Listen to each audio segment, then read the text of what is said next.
Sir political comments నేను అస్సలు చేయను, ఇంకోసారి రాజకీయాల జోలికి రాను అని చెప్పేసి శ్రీరెడ్డి గారు క్షమాపణలు చెప్తూ ఒక వీడియో రిలీజ్ చేశారు కొంతకాలం క్రితం. ఆ వీడియో కూడా వైరల్ అవ్వడం మనం చూసాం సార్. అయితే అసలు రాధిక పొలిటిక్స్ జోలికి వెళ్ళిపోయారు అని చెప్పేసి చాలా మంది అనుకున్నారు. కాకపోతే ఇప్పుడు శ్రీరెడ్డి గారు ఒక ట్వీట్ చేశారు. అది కూడా లోకేష్ గారిని అన్నాన్ని సంబోధిస్తూ, పవన్ కళ్యాణ్ గారిని బావాన్ని సంబోధిస్తూ, వీళ్ళిద్దరి మధ్య కలుపుకొని, అంటే వీళ్ళిద్దరి గురించి ఒక ట్వీట్ చేశారు. అది ఇప్పుడు రాజకీయ వర్గాల్లో చర్చ జరుగుతుంది అని కూడా అంటున్నారు. అంటే ఆల్రెడీ క్షమాపణలు చెప్పి రాజకీయాల జోలికి రానున్న శ్రీరెడ్డి మళ్ళీ ఎందుకు ఈ ట్వీట్ చేసినట్టు, అసలు ఆ ట్వీట్ లో ఏముంది, దానిపైన జనసేన వాళ్ళు కూడా సీరియస్ అవుతున్నారని కూడా వార్తలు వినిపిస్తున్నాయి సార్. అసలు ఏం జరిగింది?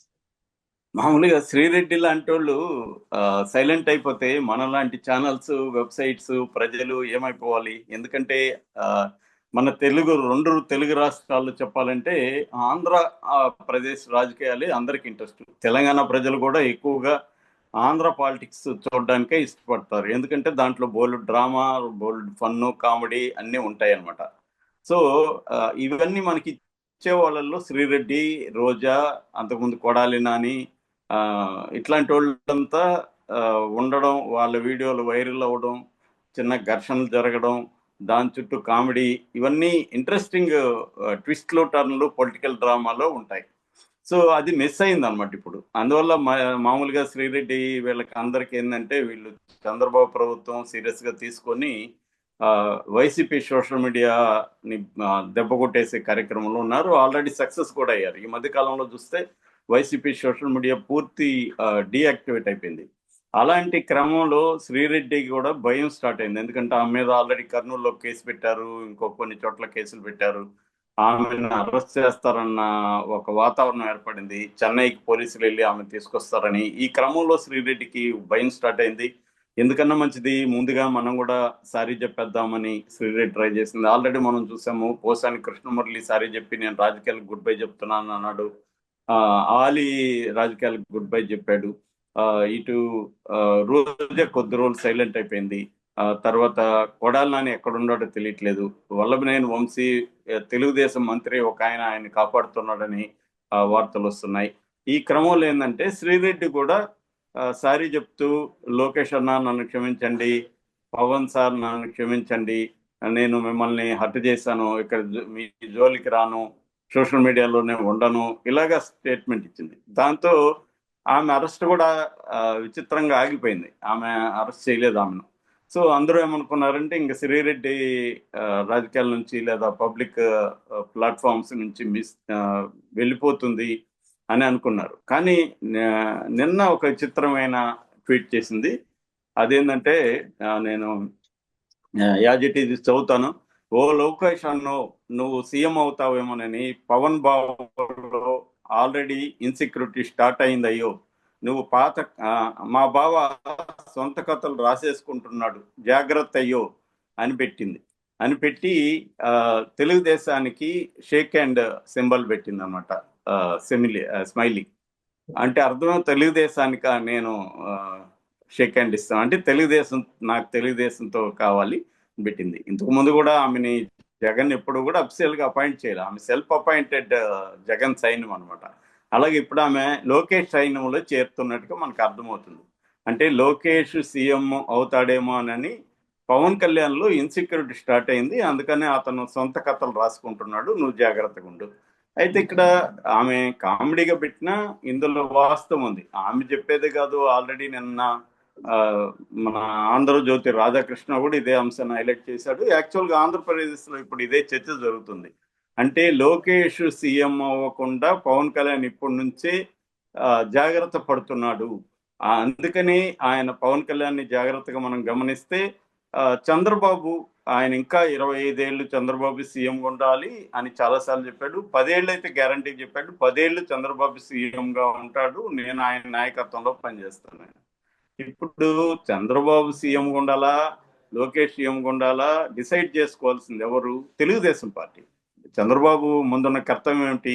తను యాక్టివ్గా ఉన్నప్పుడే లోకేష్ని సీఎంగా చేసి రాజకీయాల్లో సెటిల్ చేయాలి. ఎందుకంటే తను వెళ్ళిపోయినాక లోకేష్ పార్టీని కంట్రోల్లో పెట్టుకోగలడా? పార్టీలో సీనియర్స్ లోకేష్ని నాయకుడిగా ఒప్పుకుంటారా? లోకేష్ తనలాగా స్కీములు, వ్యూహాలు, ఎత్తుగడలు వేయగలడా? అటు బీజేపీని డీల్ చేయగలడా, ఇటు జగన్ని డీల్ చేయగలడా, ఇటు పవన్ కళ్యాణ్ని డీల్ చేయగలడా, ఇవన్నీ చంద్రబాబుకి టెన్షన్ ఉంటుంది. అందుకని చంద్రబాబు ఏం చేస్తున్నాడంటే గవర్నెన్స్ లో లోకేష్ కి కంప్లీట్ గా పగ్గాలు వదిలేసినట్టు కనబడుతుంది మనకి. అందుకనే లోకేష్ ఏం చేస్తున్నాడు అంటే కొత్త టీముని తీసుకొచ్చి పెట్టుకుంటున్నాడు అన్నిట్లో. నేను మార్నింగ్ కూడా చెప్పాను, అక్కడ లక్ష్మణ్ రావు అని తిరుమలలో పెట్టాడు. ఇంకొక కథనం వచ్చింది, అదేంటంటే కిలాడి విశాఖలో కిలాడి పేరుతో ఆల్రెడీ ఈనాడులో వచ్చింది. సో లోకేష్ ఏం చేస్తున్నాడంటే తన టీముని గవర్నెన్స్ లో కీలకంగా రోల్స్ ఇచ్చి పెట్టుకుంటున్నాడు. అట్లాగే మనకు తెలుసు టీటీడీ చైర్మన్ గా బిఆర్ నాయుడిని అపాయింట్ చేయడం అని కూడా లోకేష్ ఉంది. అట్లాగే రాజ్యసభకి సానా సతీష్ లాంటి వాళ్ళని పంపించడం అని కూడా లోకేష్ ఉంది. మనకు వస్తున్న ఇన్ఫర్మేషన్ కూడా ఏంటంటే ఈ గవర్నెన్స్ లో, కూటమి గవర్నెన్స్ లో కీ రోల్ లోకేష్ ప్లే చేస్తున్నాడు. అంటే తన నాయకత్వ దీన్ని డెవలప్ చేసుకోవడం, తన టీంని ప్రత్యేకంగా తన లాయల్ గా ఉండి ఎఫిషియెంట్ గా ఉన్న వివిధ పర్సన్స్ ని తన టీంలో పెట్టుకోవడం, అట్లాగే ఢిల్లీ స్థాయిలో ఒక నెట్వర్క్ ని ఫామ్ చేసుకోవడం, అది లీగల్ నెట్వర్క్. కానీ ఎందుకంటే చంద్రబాబు అరెస్ట్ అయ్యి జైల్లో ఉన్నప్పుడు కూడా లోకేష్ దాదాపు 1 month ఢిల్లీలో ఉన్నాడు. ఆ టైంలో అతను కంప్లీట్ గా లీగల్ సిస్టమ్ ని అర్థం చేసుకోవడం, పెద్ద స్థాయి లీగల్ గా ఇన్ఫ్లుయెన్స్ చేయగలిగి జ్యుడిషియరీలో ఎవరెవరికి రోల్స్ ప్లే చేస్తుంటారో వాళ్ళందరితో ర్యాపో పెంచుకోవడం, ఇవన్నీ చేశాడు అనమాట.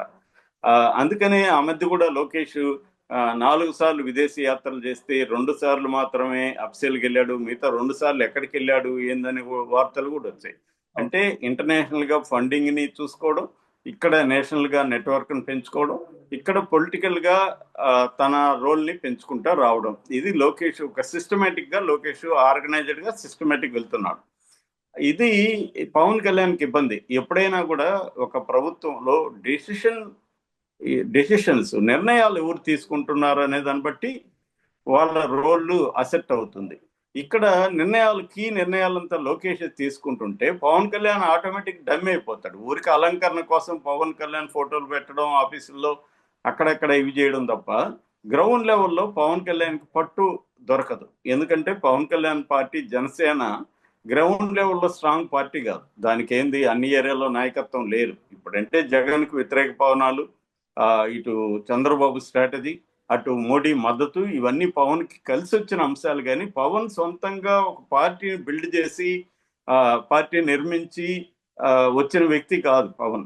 ఆయనకి కొంత కరిష్మా ఉంది, ఒక సామాజిక వర్గ సపోర్ట్ ఉంది. కానీ చంద్రబాబు స్థాయి వ్యూహకర్త ముందు అవన్నీ ఆగవు. ఒక్కోసారి ఏంటంటే దెబ్బతవుతుంది. పైగా అక్కడ అటుపక్క జగన్ కాచుకొని ఉన్నాడు. అందుకని ఇప్పుడు పవన్ ఏం చేస్తున్నాడంటే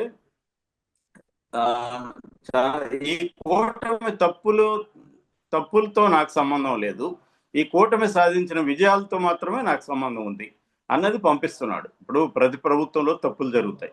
ఆ తప్పుల్ని ఎలా డీల్ చేస్తున్నాము, ఆ తప్పుల్ని పెరగకుండా ఎట్లా సమీక్షించుకొని ముందుకెళ్తున్నాం అనేది ఎప్పుడు కానీ మంచి ప్రభుత్వాలు చేయాల్సిన పని. అదే తప్పులే జరగకుండా ప్రభుత్వాలు పనిచేయలేవు.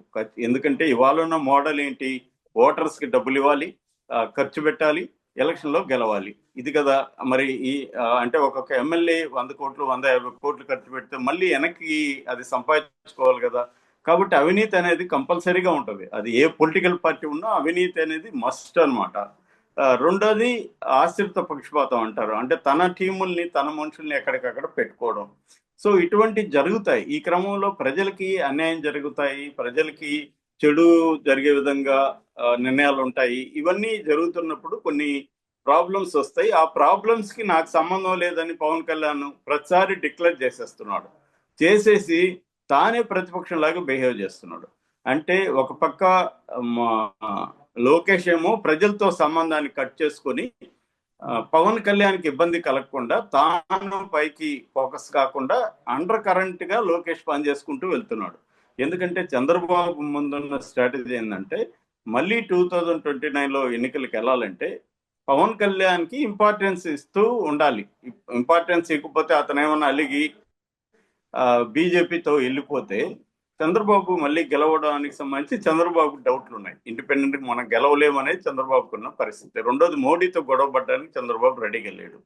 ఈ కాంటెక్స్ట్ లో చాలా కత్తి మీద సాము చంద్రబాబు వీళ్ళిద్దరి మధ్య డీల్ చేయడం. పవన్ కళ్యాణ్కి ఏమో తాను సీఎం కావాలి, తాను సీఎం కావాలంటే లోకేష్ ఎలివేట్ కాకూడదు, లోకేష్ ఎలివేట్ అయితే తనకి ఇబ్బంది.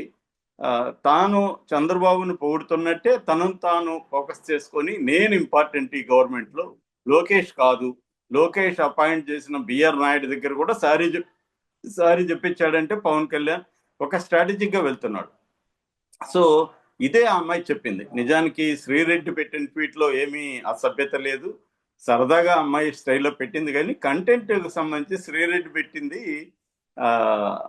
ఆమె ఏదో సొంతంగా కనిపెట్టింది కాదు. ఇవాళ ఆంధ్రజ్యోతి ఈనాడే ఓపెన్ గా రాస్తున్నారు. ఆంధ్రజ్యోతి రాధాకృష్ణ అయితే కొత్త పలుకులో రాశాడు, అంతకుముందు కూడా అనేక సార్లు రాస్తున్నాడు. తెలుగుదేశం కేడర్ అంతా కూడా ఇదే ఫీల్ అవుతుంది. పవన్ కళ్యాణ్ మీరు వదిలేస్తూ ఉంటే అతను ఎలివేట్ అవుతూ వెళ్తాడు, లోకేష్ సైలెంట్ గా ఉంటే, గవర్నెన్స్ లో ఉంటే సరిపోదు, పబ్లిక్ లో కూడా లోకేష్ ఎలివేట్ కావాలి అన్న డిమాండ్ తెలుగుదేశం కేడర్లోనే వస్తుంది. దాన్ని ఆమె తెలివిగా వాడుకునింది. ఆమె ఇప్పుడు ఏంటంటే ఆమె ఎక్కడ జగన్ కి యాంటీగా లేదు, తెలివిగా లోకేష్ కి పవన్ కళ్యాణ్ గొడవలు పెడుతుందా అన్న రూట్ లో ఆమె వెళ్ళింది. కానీ గొడవలు పెట్టడం కాదు, ఆ మాట్లాడిన దాంట్లో వాస్తవం అయితే ఉందన్నమాట. దీన్ని ఎలా అడ్రస్ చేస్తారు, లోకేష్ దీన్ని ఎలా డీల్ చేస్తాడు అనేది వెరీ ఇంపార్టెంట్. పవన్ కళ్యాణ్ ఇప్పటి వరకు అయితే పవన్ కళ్యాణ్ అప్పర్ హ్యాండ్ లో కనిపిస్తున్నాడు మనకి. Okay sir, thank you so much.